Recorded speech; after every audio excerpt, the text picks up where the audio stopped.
Ooh, okay? 1, 2, 3, go! Okay.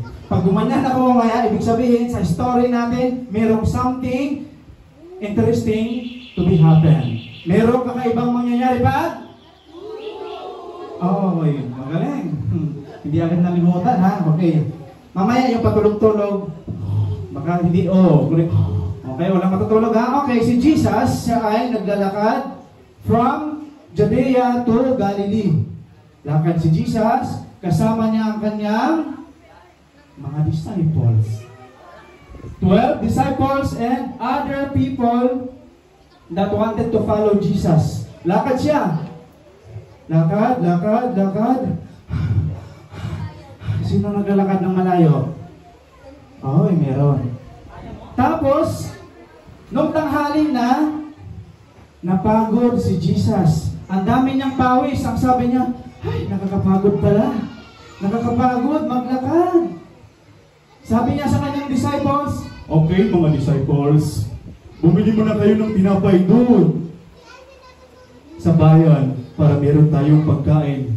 Ako ay pagod, uupo muna ako dito. Yes po, Master. Akin na po yung pambili.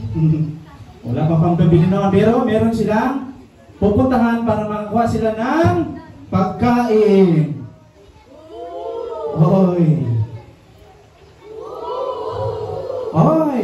Merong mangyayaring kakaiba. Habang nakaupo si Jesus, dahil siya ay uhaw, pagod, gutom, nakita niya ang isang very good. Isang well or balon. Alam mo yung balon, sa mga walang idea, yung balon, puro gripo na tayo, no? Yun yung malalim na hukay, tapos mayroong tubig. Doon sila kumukuha para uminom. Yun ang nakita ni Jesus, at doon siya lumapit. Hello? Tapos, wala, natulog. Tapos, okay, merong isang babae doon, ang tawag doon ay isang Samaritan na woman. Siya ay nagsasalok ng tubig. And then, ang sabi niya, pwede mo ba akong bigyan? Ako ay nauuhaw. Uhaw na uhaw ako. Pwede mo ba akong bigyan para ako ay inom? Okay, ang sabi ng woman, di ba isa kang Jew? Or isa siyang Hudyo. Siya ay isang Samaritan. Bawal kasi ang Samaritan at ang Hudyo, parang meron silang barrier makipag-usap. So, parang nag-alilangan yung babaeng bigyan si Jesus ng tubig para siya ay makainom. Ayan, meron na. Okay. So, ang sabi ni Jesus, kung mababasa niyo yung story sa John chapter 4, kung nalalaman mo na ang Diyos, okay, ay may gift, nalalaman mo ang kanyang kalooban, ay bibigyan mo nga ako ng tubig para ako ay inom. Tapos, yan. Ano tayo?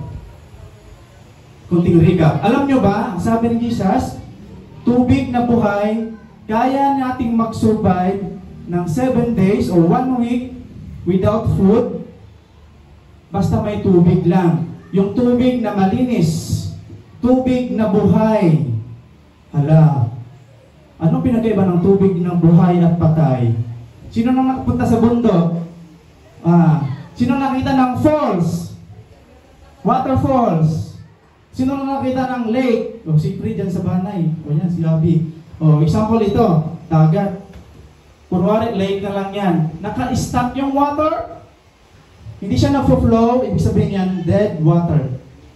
Dangerous yan, pag ininom mo yan, tapos nasa bundok ka. Maaari kang magkasakit sa tiyan. Pag sinabing living water, yung nagfo-flow sa ilog. Huwag lang sa kanal. Sa kanal dito yung nagfo-flow, walang ilog. But anyway, that is the idea kung ano yung tubig na buhay, literally. Pero ang sabi ni Jesus, pag binigyan mo ako ng tubig, mararanasan mo rin yung tubig na buhay, na pag uminom ka niyan, hindi ka na mauuhaw. Tapos,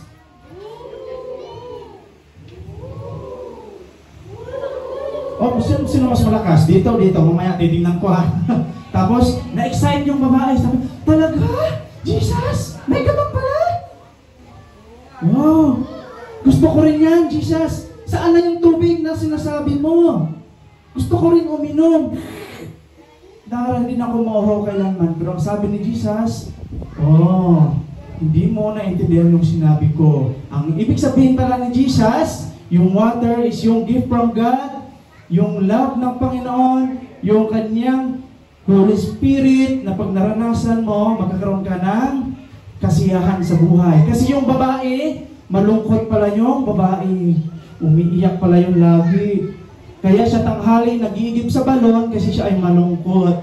Pero nung na-meet niya si Jesus, naging masaya na siya. Masaya na siya sa kanyang buhay, sa kanyang asawa, sa kanyang pamilya, at isinare sa lahat ng mga tao sa lugar nila. Tapos, very good. Ang sabi nga ng ating verse, yan. O, basa muna tayo. 1, 2, 3, go!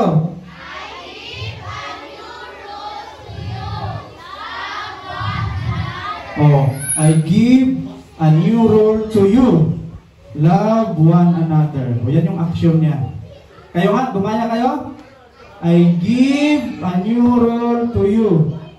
Love one another. Yan yung K-text ng ating story. Tapos dumating na yung mga disciple ni Jesus, may dalang food.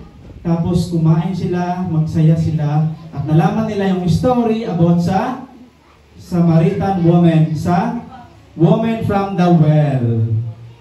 Okay, so tapos na ang ating story.